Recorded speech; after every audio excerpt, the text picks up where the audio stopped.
Hi, everyone. Welcome to the My English Western Australian webinar today.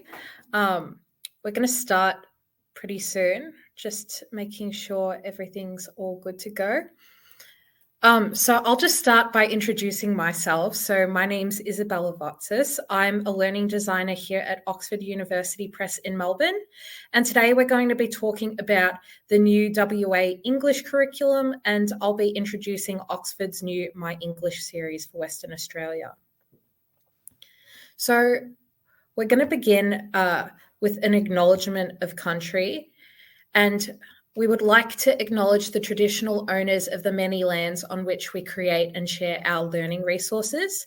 We acknowledge the traditional owners as the original storytellers, teachers, and students of the land we call Australia. We pay our respects to elders past and present. We also extend that respect to all Aboriginal and Torres Strait Islander peoples joining us today.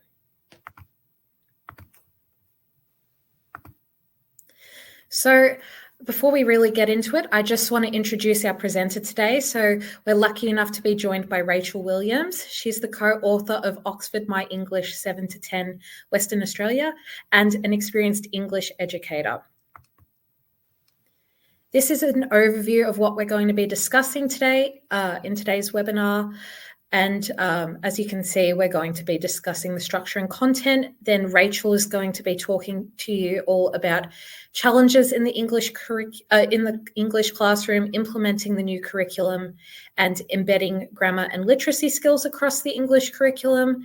And then I'll finish off by talking about the newest edition of Oxford My English, and we'll also have Linda talking us through the product configuration and pricing. So we'll start with the key changes to the structure and content of the new Western Australian curriculum for Years 7 to 10. So across Year 7 to 10, content descriptions have been removed or renamed. A lot of content descriptions have been reviewed and refined, but one of the key changes is that all now include examples for additional clarification. I've listed the foci of the new curriculum down below, but the two to really be aware of is increasing student exposure to First Nations perspectives and texts, and also increasing student capability to analyse aesthetic elements of texts. So these are things that you should really be keeping in mind when considering how to implement the new curriculum next year. Regarding the content structure, strands still remain language, literature, and literacy. However, some sub-strands have been changed. SCASA has provided thorough information about this on their website, and they kind of detail a little bit more about what's new, changed, or has been removed. As you can see here, we've detailed that as well, and you'll get a copy of this presentation once we're finished so that you can have a look and get a better understanding of that as well.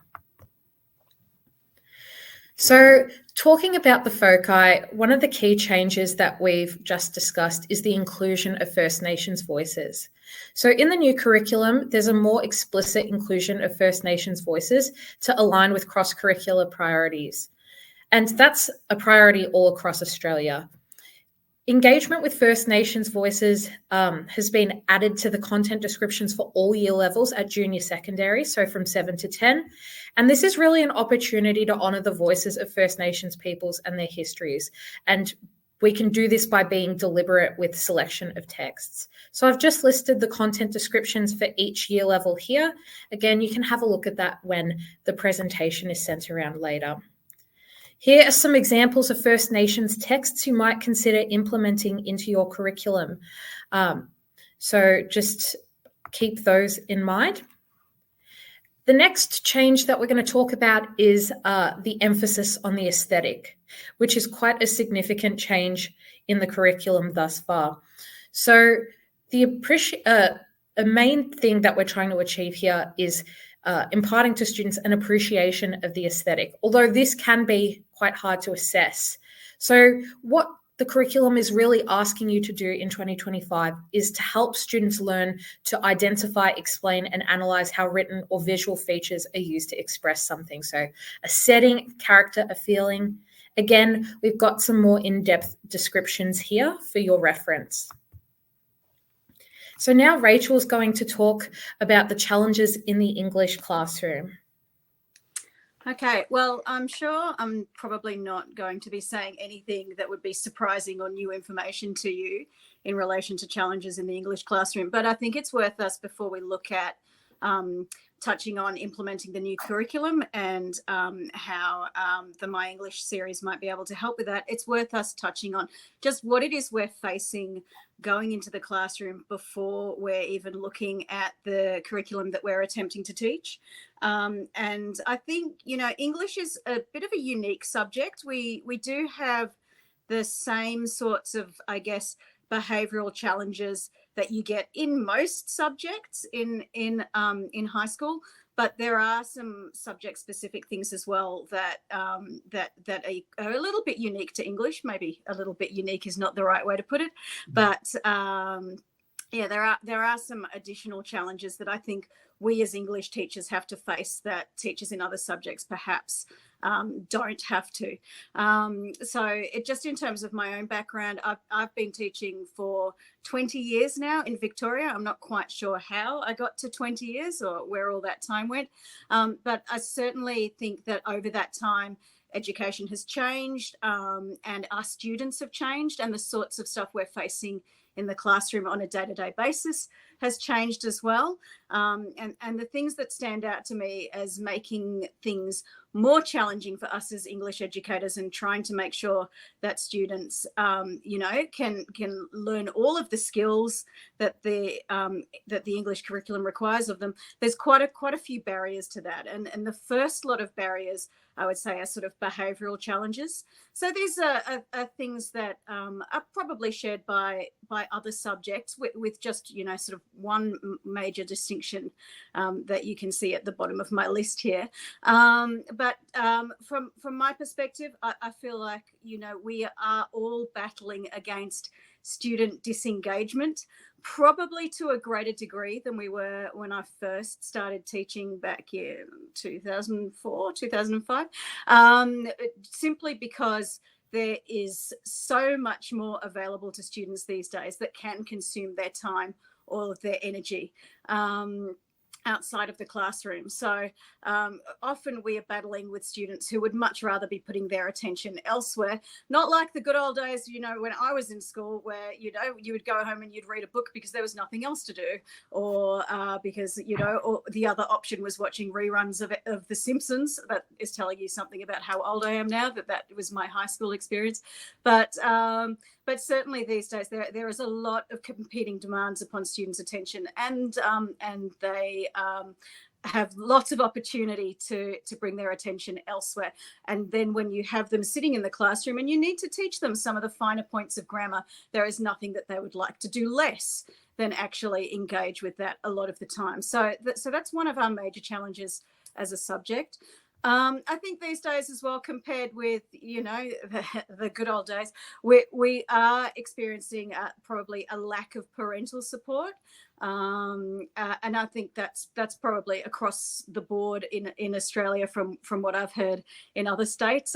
Victoria might be having a few more issues with it post-COVID, given the lockdowns and that we had, that you guys didn't have over there in WA. But yeah, definitely parents, from my perspective, seem to be less interested in their children's education. And when getting in touch with parents and asking for support with getting their students to engage in the classroom, we are not necessarily always getting the support that we would want. We have another challenge, I think, which is using technology and how to use technology appropriately, because on the one hand, technology can be a fantastic resource for us, and used well, it can help to deal with the lack of student engagement and so forth. And it can also be just a fantastic resource generally for helping to build the skills necessary in the classroom. But it's also a distraction. So figuring out how to use technology appropriately, or even what to use or what resources are available that are worth embracing, and what should maybe be best set aside. That's something that is probably difficult for us to navigate our way through, and something that we all need a bit more support with. And finally, I think English, due to its nature as a compulsory subject, and generally, I think in most states, the only compulsory subject all the way through to year 12, does sort of give us this extra level of challenge, because on the one hand, we always, we're never stuck for a class when our subject is never under threat due to lack of numbers. But at the same time, you have students who are in the subject who are really quite disengaged, who are not interested in extending their skills, and also because they've been basically sort of studying English since they were in primary school, reading and writing and so forth, they sort of get to a point where they think they know it all, or they know enough, and they don't need to keep building their skills in either being able to write well or to read analytically, and that obviously flows back to the student disengagement, which is a bit of a challenge we face. So those are some of the behavioural sort of things that I think we as English educators all face. We also have a few academic challenges that, again, some other subjects would face, but possibly these points are a little bit more unique to English. Of course, we know that we cater to a wide range of abilities, and all classrooms do these days. But it's a little bit higher stakes with English, given the fact that the students do have to go all the way through. They are the skills that are happening in our classroom. They can't just jettison when they get into year 10 and go, I'm never going to use that again. They're not only are going to be using it, in their compulsory English subject to finish school, but they're also going to be using the same reading and writing skills in other subjects as well. So that extremely wide range of abilities that we have in terms of students who can write, who are in year 7, but they can write at a fantastic year 10 level, or students who are in the same class and are writing or reading at a year 2 or 3 level. That's a bit of a challenge for us. We have the issue that might not be the case in your schools. There are some schools that are fantastic with this stuff, but in a lot of schools, people see English as being the same as literacy. And no matter how often school leadership will tell staff, we are all teachers of literacy. In practice, English teachers tend to be the only ones who are sort of holding kids to standards on, things like writing appropriately, using punctuation properly, and so forth. So that expectation that English covers all the literacy stuff and therefore nobody else has to do it, I think can be quite a substantial point that's on our plate. We also have, because again, coming back to us being the only compulsory subject, we have the expectations of students and parents in terms of expecting us to get their child through, to get their child really good results, to make sure that they can get whatever the required study score or ATAR is to get into their uni course. There's a little bit of a higher expectation on English than there seems to be on other subjects. In Victoria, at least, in the Victorian tertiary system, the English study score is the main point as to whether a student will or won't be eligible for a tertiary course. So there's some extra expectations there. And coupled with that is the fact that students, again, like I said before, have been reading and writing since they were in prep. So sometimes their expectations are not so much on us as teachers in terms of, help me get the sorts of results I'm after. Their expectations are expectations that they have of themselves, where they actually quite substantively overestimate their abilities, or sort of think, oh yeah, I'm pretty good at writing, no matter how many times you tell them, well, actually your punctuation is pretty terrible, these run-on sentences are something you need to fix up. So there is that. And then finally, and this is probably more our focus today, there is of course every English teacher's favorite thing, which is curriculum change. I said I've been teaching for 20 years. For me in Victoria, that means I've been through 4 different versions of a Year 12 study design, 4 different versions of a Year 12 exam. And of course, then we have the curriculum change lower down. And it does, sort of get to a point where you can start to think, well, another curriculum change, what's different this time? Why do we have to do this? I've already got enough work on my plate. I've already got enough to do. And that can be something that, again, can be a bit of a challenge for us in the English classroom. So we're going to talk for a bit now about implementing curriculum change and implementing the new curriculum, and just some ways to think about how you approach this that will hopefully assist you in, I guess, getting the most out of a process that you have to go through anyway, getting the most out of the process for yourself and for your students, and also preserving your sanity at the same time. So we might just dive into some starting points with curriculum change. So if you've been looking at the new curriculum, it's come across your desk, you're thinking, oh no, where do I begin here? My best advice to you, as I said, been through this process quite a few times before, is to actually look to consolidate than completely reinvent. And I say that because as much as the curriculum does change the various little points, as Izzy ran through for us before, there is a lot that is there year on year that is what we're already doing, and it's a lot of stuff that's building on pre-existing things, and ultimately, as English teachers, we are largely dealing with teaching reading, writing, and speaking and listening, and whilst there will be things that will change in there, what you've largely got is an opportunity to look at what you're doing at the moment, consolidate what's working well, consolidate what is, I guess, checking the boxes with the Australian curriculum as it currently stands.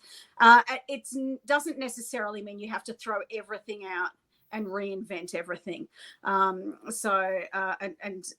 think when I was a younger teacher, it's sort of senior curriculum and be like, oh no, we've got to start from scratch. But that is really, with English, it's pretty seldom the case, because most of what we're looking at is developing skills rather than specific knowledge. So it's not so much about needing to teach new stuff. It's more about looking at maybe some slightly different approaches to teaching reading and writing, but that's still what we are fundamentally doing as English teachers. So I think the best way forward is to build on what you've got and start by auditing or thinking about your current practice, looking at the units that you do have and thinking about how they cover the Australian curriculum points, and just making a note of things that they perhaps don't cover. But I think in most cases, largely things will be covered. There just might be, in some cases, things that you probably do implicitly, or things that you maybe don't make a major focus in the classroom, that sometimes particular points of the curriculum might ask you to start making explicit instead. But often, because we are, as I said, largely teaching the skills of reading and writing, many of the points in the curriculum are things that we do anyway, whether we think much about it or not. So there are some good opportunities there to take things that are happening anyway, probably happening in good classroom practice, but to actually, take it as a specific teaching point. So the kind of advice that you might give students on their written work in the classroom, rather than just doing it individually, you might take it as an opportunity to do some whole class teaching to that point, rather than giving it as individual feedback. I also think, and I need to remind myself of this sometimes when we're staring down yet another change to as I said before, VCE exams in Victoria, that there are opportunities for positive change. So if there is something that is in your current program that you're not a huge fan of, that you are kind of a little bit sick of, or you have some texts that are getting rather tired, or you've taught for the umpteenth time, and the students might engage with it, but maybe you've had enough of it. It is an opportunity for positive change. So then, particularly, with as Izzy outlined, the focus on First Nations texts and so forth, there are some absolutely fantastic texts that are out there, and this can be an opportunity for you to look at changing some of the things on your book list, and maybe moving some of what you're doing to a little bit more of an interesting or a dynamic place. And that's especially, I find looking at it as an opportunity for positive change is especially useful if you are teaching with someone who's, a little bit of a jaded long-termer who doesn't really like changing things very much. It's a good opportunity to start that conversation about, well, there are these alterations to the curriculum, so maybe this is why we need to embrace these opportunities at this point. All right, so once you've worked through these starting points, after that, there are some other specific sorts of things that you can, I guess, consider when you're implementing curriculum for English. And I think it's a really good idea with looking at English curriculum to remember that it is, I've mentioned this before already, but it is really a skill-based curriculum. The knowledge that we expect students to have really is, knowledge about how to construct good pieces of writing, and knowledge of the text that they're studying, but both of those things are knowledge that they use to be able to develop their skills, or to show their skills in reading and writing. But having said that, I think it's you need to think about, like, and I'm talking particularly here about teaching aspects of grammar and writing and sentence construction and so forth. Reading is a fantastic way to build student knowledge of a particular concept. So you can get students to read for content when they're reading, and ask them comprehension questions, and make sure that they can understand, not just what is being said on the surface, but also what's being inferred. But I think it's also, particularly if you're trying to teach good writing, you can use reading as well to build their knowledge of how written texts are constructed.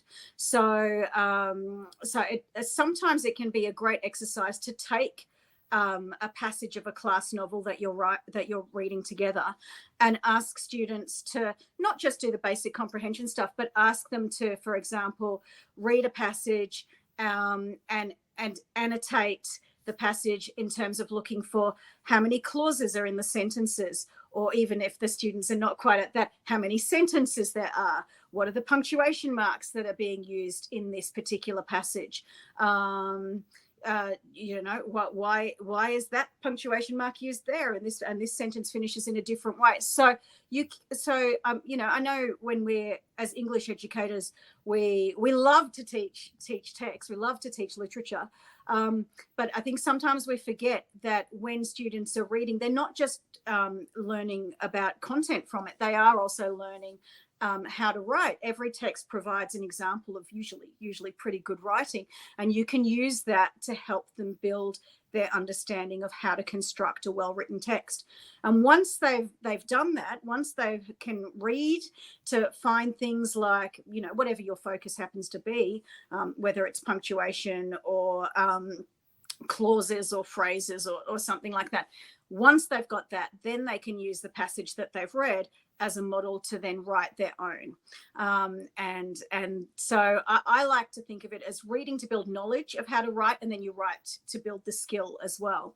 And particularly if you've asked students to read a particular piece and look for particular things, and if you've, make them annotated on photocopies, Then once they've written their own work, you can get them to then go back and annotate their own work as well. And, you know, if you're trying to get them to write longer sentences with 3 clauses, and they've got a passage where they've highlighted all the sentences with three clauses in it, and you ask them to do the same on their own work, and they realize they don't have any sentences with 3 clauses in it, that's a great lesson for them, and a great opportunity for them to build their skill through self-reflection. So once you have those 2 things happening as practices, reading to build knowledge of how to write, and then writing to build skill, that self-assessment, or it can be peer assessment, can also be really, really useful. I find getting students to highlight and annotate their own work and then use it to sort of solve the problem of what have you left out, what have you not done enough, can be really useful, whether that's doing something very basic, like, you know, with younger students, highlight your punctuation marks, highlight your capital letters. What are you missing? Oh, you don't have capital letters at the start of your sentences. Okay, let's fix that. Or whether it's moving all the way up to, you know, older students like year 10s and say, highlight your adverbs. Oh, you don't have any. Well, your writing's probably not going to sound very interesting. Why don't you try that again to see if you can fix it? Okay, so that's just sort of some of my ideas around, you know, developing the skills of reading and writing. Yeah, I think that was the main part. If we want to move on now, Izzy, to looking at embedding some grammar and literacy skills across the curriculum. So what I'm going to run through now is just, I guess, how you can. I'm using punctuation as an example. So I'm thinking about teaching punctuation to year 7s, but how you can work through something that students generally find fairly tedious, not the most exciting thing, and also tend to have a bit of an attitude of, I know what I'm doing. I've done this all before. I understand that full stops go at the end of sentences. I've done that since grade 1. How you can approach that in a way to ensure that your students are still, despite their presumption that they know everything, that they're still using punctuation appropriately, but also to make sure that that if there are any gaps in their knowledge, you can kind of fill that in. So I think, so I'm just using punctuation as an example here, and this is kind of relating to some of the content that we have in the year 7 book for the My English series. And I'm using punctuation because I think it's just a good sort of starting point for developing good writing skills in students. But we have similar units on this for you know, other aspects of teaching grammar. Okay, so with teaching something like punctuation, like most things in English that we get at year 7, students come in and we have some assumed knowledge in terms of what they can do, and we hope that they actually do have that knowledge. Fingers crossed they do. Generally, their primary school teachers have done a very good job of trying to drill it into them. It's but you know, for some students it sticks more than others. But yes, so we end up with year 7s at the start of year 7, and we have some assumed knowledge of what they should already know with punctuation. We would expect them to know when to use a full stop, a comma, exclamation mark, a question mark. We would expect them to have some understanding of when to use apostrophes, generally with year 7s. And I will say even some of my year 12s, that knowledge is not as good as they think it is. Then there are some other punctuation marks that they probably have less of an understanding of, you know, things like colons, semicolons, brackets and dashes, but are still, you know, important things for them, because ultimately punctuation is something that if they use it well, it's going to really help their fluency as a writer. So with teaching punctuation to year 7s, I find it's often good to start by reinforcing what they should already know, and making sure that, you know, the basics, as dull as it is, that they still have that understanding of, you know, when you use an apostrophe and so forth, before you move into building in some new knowledge. I like to remind my students in whether it's year 7 or further up that punctuation has a purpose, and it's not just to make you have a bad time in period 4 when you'd rather be going outside for lunch. And the purpose of punctuation is to give the written word structure. And if you can't use punctuation appropriately, you are not going to be able to write in a way that is easy to understand. So if there's a bit of a, well, why do we have to do this kind of attitude? That's just sort of something that I like to remind them of, that it's all about building skill and making sure that they're going to be better writers. So I just mentioned building skills. I might move on to the next slide to talk a bit about that. So with building skills in punctuation, that I think we need to sort of move through 4 steps to get students from sort of having a basic knowledge into actually being confident users of it. And obviously this first step is making sure that they can identify punctuation marks. They know what they look like. And if they see one, they're like, oh yeah, that's a colon. I get what that is. And one of the best ways to make sure that students can do this is, as I said before, get them to read a passage and find the punctuation marks, and label them, even, you know, say what they are. And that tends to be a good starting point. From there, the next step is to making sure that they understand the rules for when they can be used. So, and this is probably the bit that is the least exciting for students. But, you know, sometimes we ultimately just have to say, well, these are what the punctuation rules are. You need to remember this. Yeah, so you know, there's not really a fun way around that. Although I do find sometimes, you know, for example, sending students out to find examples of badly used punctuation, and apostrophes are great for this. You know, can you find punctuation fails and then explain why it's wrong? It can be a great way for getting them to actually cement their understanding of why you use a punctuation mark in a particular way.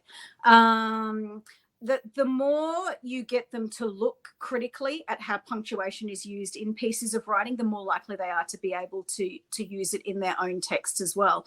So, so if they know what punctuation marks look like, if they can explain what the rules are, and then if they can look at how it's used in other texts, and not just in terms of this full stop is used to stop to end a sentence, but more if there's a text and there's a lot of questions. There's one character's, you know, in dialogue, there's one character who's asking a lot of questions. Well, what does that show about that character at this point in time?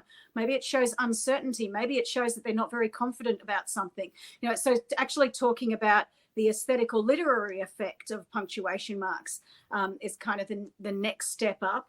And once they have all of those things, then writing with correct punctuation should actually be something that is relatively straightforward to them. But again, the more they see examples of good punctuation, the better they will do. So that is all stuff that you can do through explicit teaching in your classroom.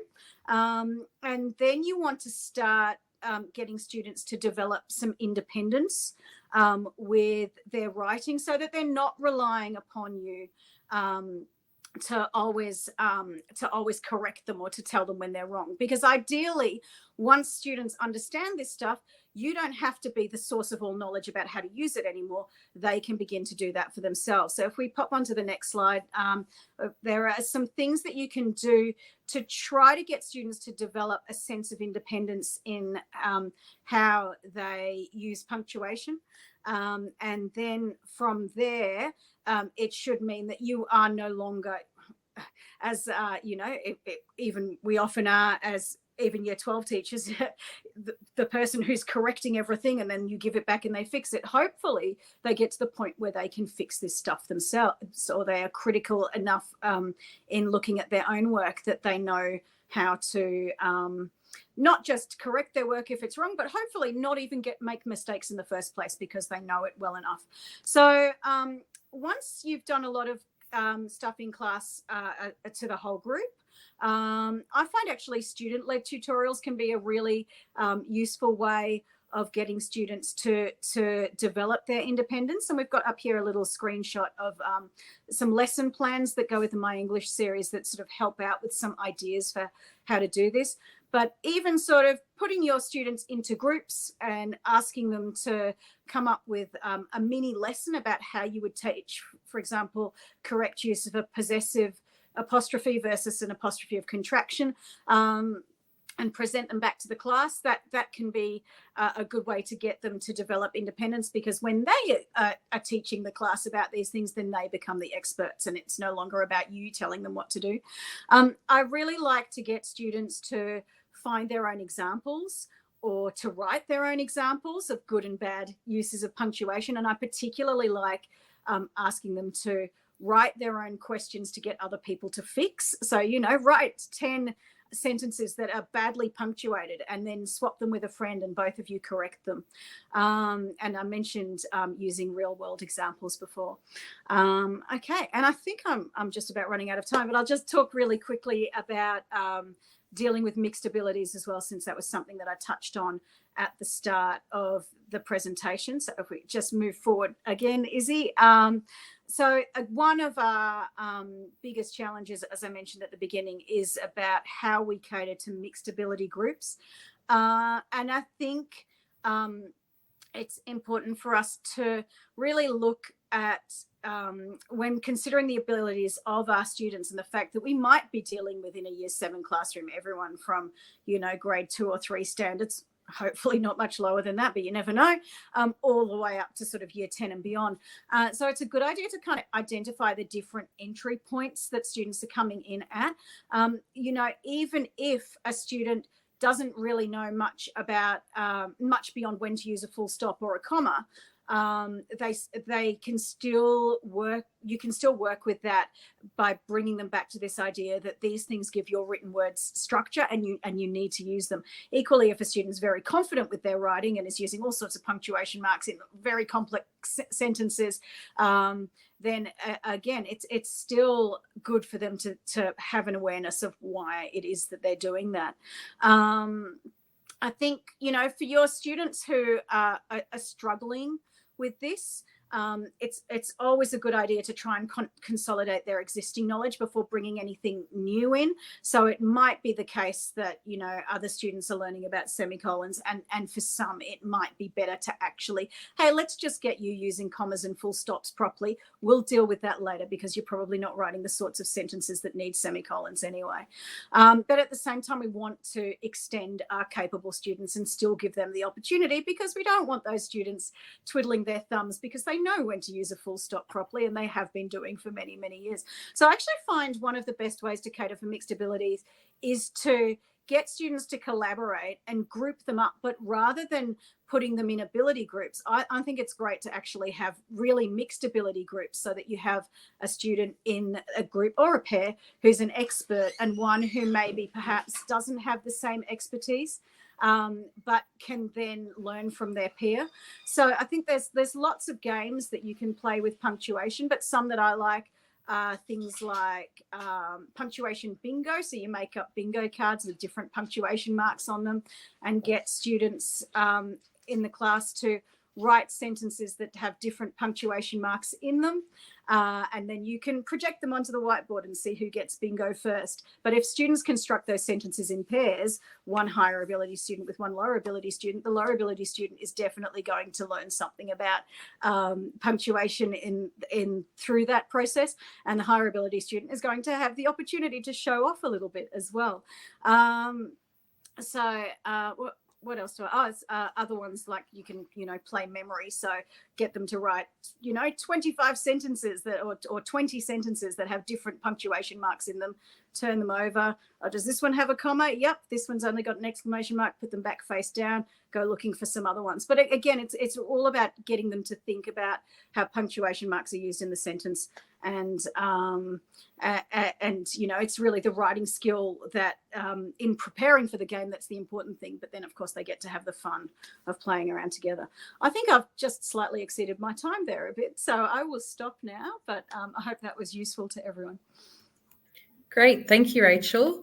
So now I'm going to introduce Oxford's upcoming edition, Oxford My English 7 to 10 Western Australian Curriculum. So these are the new books that we've created.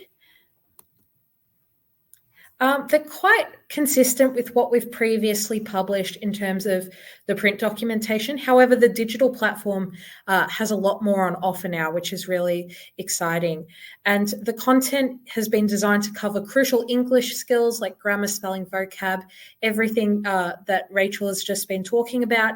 And it's built for flexible use so that you can really customize it to work with your school. At each year level, you can choose from the following components. So Student Workbook and OBook Pro. This is, when we say OBook Pro, we're referring to our digital product. So you can get both the physical and the digital product together. You can get just the digital product, and there's also the Teacher OBook Pro as well. And that's a digital version of our Student Workbook with a few extra features for you as a teacher. So we're going to talk a little bit now about inter-year links and differentiation. Differentiation is integral to English teaching and English practice. And so we recognise that at Oxford, and we've ensured that there's ways that you can scaffold material and make sure that you're extending students who need a bit of an extra challenge, and also support students who might need a little bit of extra help. So we've designed not only the 7, 8, and 9 and 10 student workbooks, but we also have a support student workbook, and this is leveled at a grade 5 to 6 year level. And this just ensures that, say for instance, you're assigning a nouns unit to your year 7 class, but you have a student that you want to extend, you can essentially assign that equivalent unit at a year 8 level to a student that needs that extension, or you could assign a grade 5, 6 level to a student that needs a little bit of extra support. So now we're going to talk a little bit about the key features of the student workbooks. So in terms of how it's structured into 3 parts. So 20 highly structured units, a review spread every 2 units. And basically the way that it's designed is that we're building the skills as we go. So part A, we're starting with word group level skills. Part B, we're going to sentence. And part C is a whole text level. Oops, my apologies.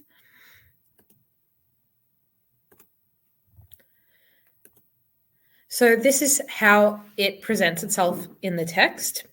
And as you can see, we cover quite a lot of different skills. We've got skills that do as well directly cater to the aesthetic, which is, as we discussed earlier, a key focus of the new curriculum. So this is what the student workbook actually looks like. And as you can see, when you begin a unit like this one here, each unit begins with an in focus box, which tells students the key concept that they should be trying to understand throughout this unit. And then we've got a few different question selections to help test understanding. And this is just to help them apply what they've read, and for you as well to see how well they go applying that. We've also added marks to this edition so that you're able to easily grade their performance and see where they're at. And I'll talk a little bit more about that in a moment when I show you a demo of the digital product. And then we also have the in context section as well. This is basically to expose students to a range of different text types and to test comprehension. So we'll normally have a unique text type here at the beginning of our in context spread, and then we'll go through here with all our different marking allocations and a total marks at the end of that page as well. So this is an example of using grammar as a resource for meaning, and how this looks a little bit different between each text. So this number 8 here is an example of a question you might see in a year 7 book. 11 here is an example of what you might see at year 9, and this 9 here is an example of what you might see at year 10. So as you can see, we're gradually developing those skills to prepare students for their senior years of study. And then at the end of every second unit, we have a review spread. So again, I'll discuss this a little bit more when we go through the digital product, but there's essentially a total marks section here and here for the spelling and vocabulary review and the test yourself review. Again, spelling and vocabulary is to assess those crucial skills, but test yourself is more to test the skills that you've actually developed by completing units 1 and 2 in this example. So these are really useful resources when you just need kind of a quick way to test student understanding and comprehension of the content they've learned. And then we also include a glossary at the end of each part. So there's 3 separate glossary sheets, and these are, again, just to help students, especially multilingual students who English might not be their first language, to have a look and have something to refer back to because you are kind of inundated with a lot of terms, especially in punctuation and grammar. So now we're going to talk a little bit about the key features of our digital platform and products. What's really exciting about Oxford Digital is that we have a new e-reader with hotspots to videos. I'll show you what that looks like in a moment, and that also includes lesson plans for teachers. We've also introduced auto-marked and teacher-marked assessments and insightful reporting of results against curriculum descriptors. And there's also just improved inter-year links, which is what I discussed with you earlier. These are our partners that we work with to create unique and integrated tools for our learning platform. Learnosity basically allows us to create different question types, which I'll demonstrate in the digital component of this video. Quizlet is the same sort of for testing students' abilities, and ClickView is one I'm sure many of you are familiar with, which offers digital videos for each unit that we go through. And this one, if you've got a ClickView subscription through school, which most teachers do, you'll be able to really make the most of our partnership with them.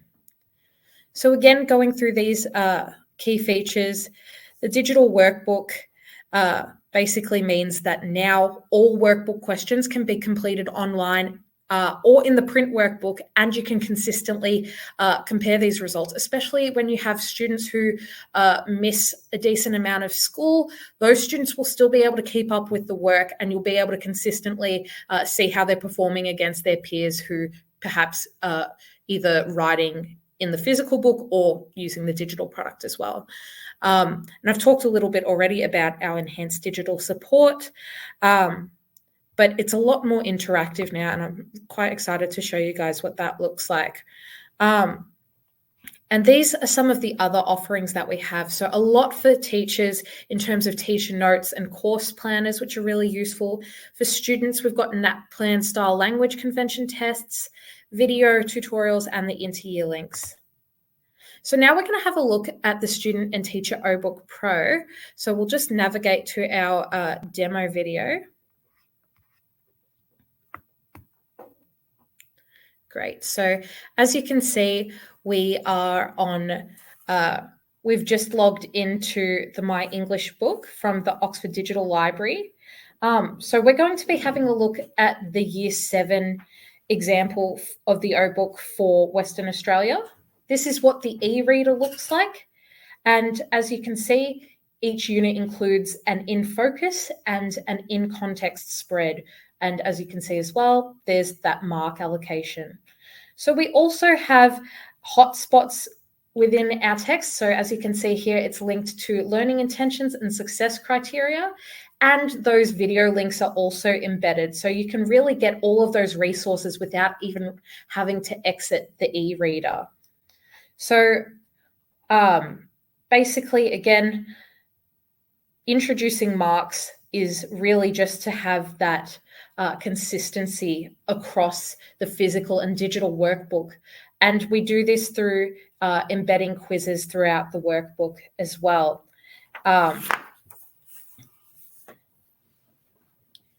So as you just saw, at the end of each unit, there is a unit quiz, and this is the unit review spread that we were discussing earlier. So this is how it appears in the e-reader.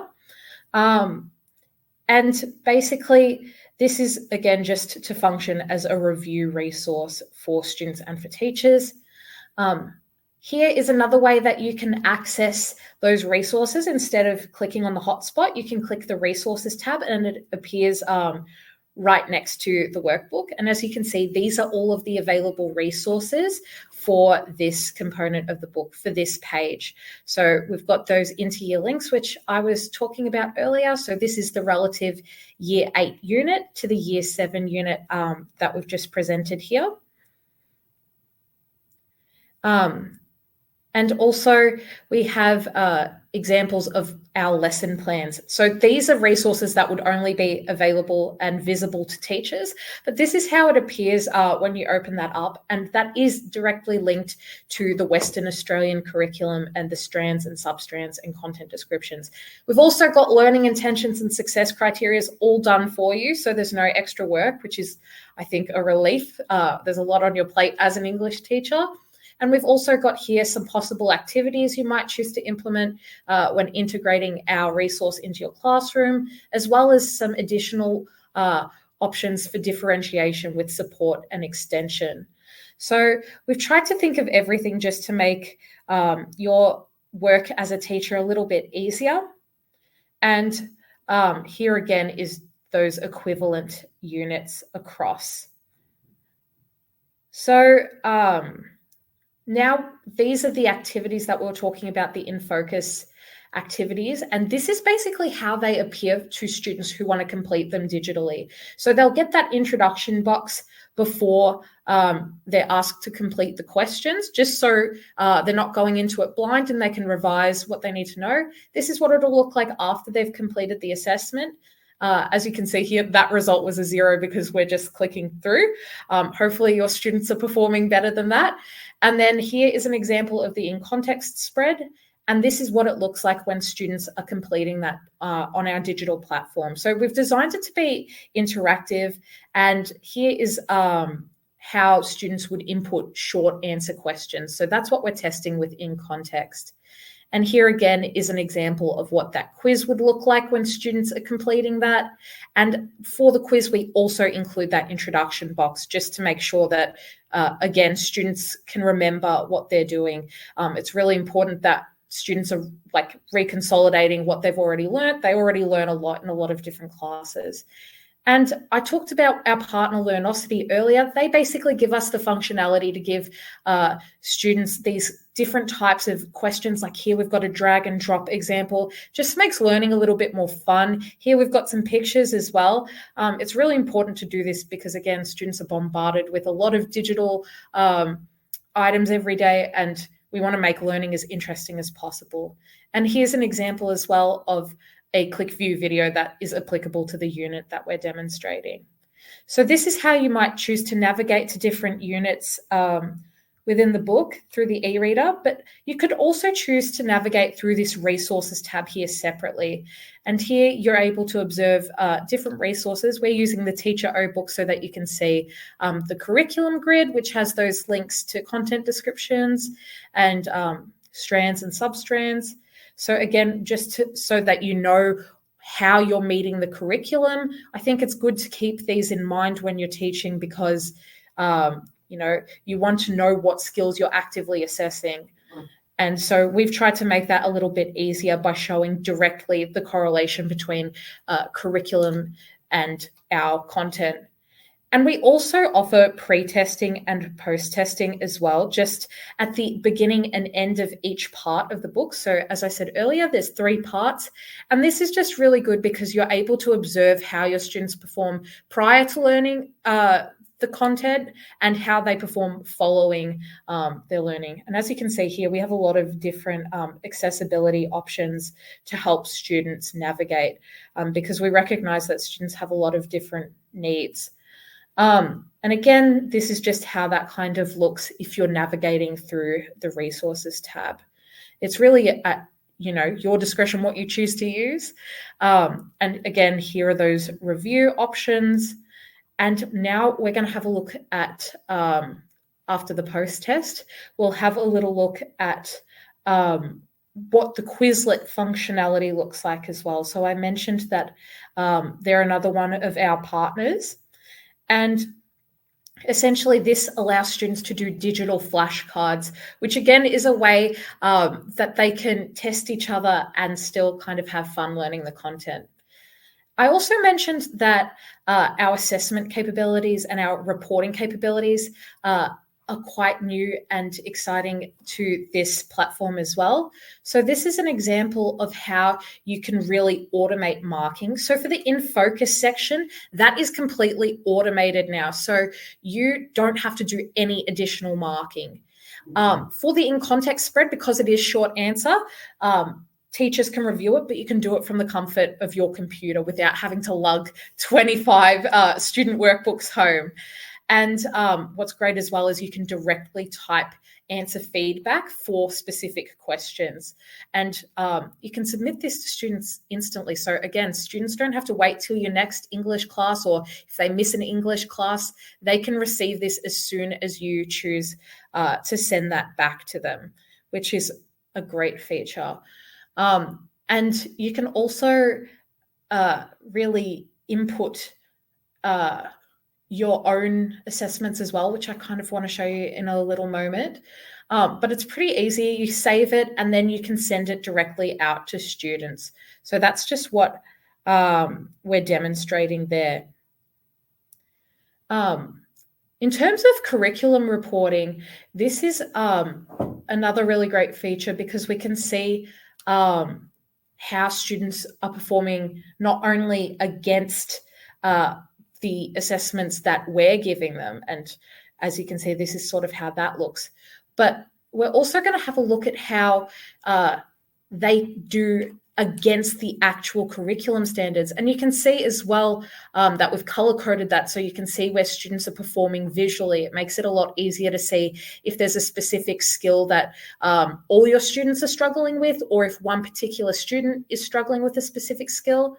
And you can really kind of get into the nitty-gritty with this and see not only how they're going against a strand, but how they're performing in a specific substrand, how they're going against a specific content description as well. So we really, really go into detail here. And that data, I think, just makes it a lot easier for you as a teacher to see what students are doing well and where might require additional attention. And again, this is a lot easier and more automated than perhaps using an Excel spreadsheet to do this, which when I was previously teaching English, that was something that I did. And I wish I'd known about this, but that's the end of our demo. So now you've got a bit more of an understanding about how that all looks. And now I'll introduce Linda Baker, who you might have had some contacts with previously. She's the Western Australian sales rep, and she's going to talk you through product configurations, pricing, and availability. Thanks, Izzy. Thanks for that. Hi, everybody. Thank you for attending this webinar. My name is Linda Baker, as Izzy said, and I'm a new WA consultant in secondary. I've started 3 months ago into my 4 months, and I'm really enjoying this role, and I'm really looking forward to meeting all of you personally. And I am making my rounds, so hopefully I'll get in touch with you shortly. I'll be going through this price configuration with you now. Firstly, we're looking at the student workbook and OBook Pro. So that is a blended option, which is a copy of the print book plus complimentary 12-month digital access, and that is valued at $29.95. The digital only subscription is $24.95 for 12-month digital access, which gives teacher access to the complete suite of supporting access to free and only available to schools who adopt the program. By adopting, we mean you add to your book list or purchase sets to your students. So if you adopt it through your book list or purchase it through your students, then you get that digital sample. The next slide, please, Izzy. Just a reminder that we are offering our WA value packs for a heavily discounted price to schools who wish to use Oxford resources across maths, science, humanities and English. The blended option, again, print books plus 12 months of digital access is priced at $173.95, which is a savings of over $60 per student. So that is a good savings for families. The digital only subscription is priced at $109.95 per year, which offers a savings of over $40 per student. The next one, please, Izzy. The exciting new digital platform will be available from October, and we are very pleased to inform you that the print books are arriving at the end of this month. So if anyone would like for me to bring you some samples to have a look at, and to share with your teachers, your teams, please do not hesitate to contact me. So that's the end of it, but you can contact me via the email, or you'll have my phone number through the email I send you. So thank you all for attending. Great. And now just to finish off, does anyone have any questions?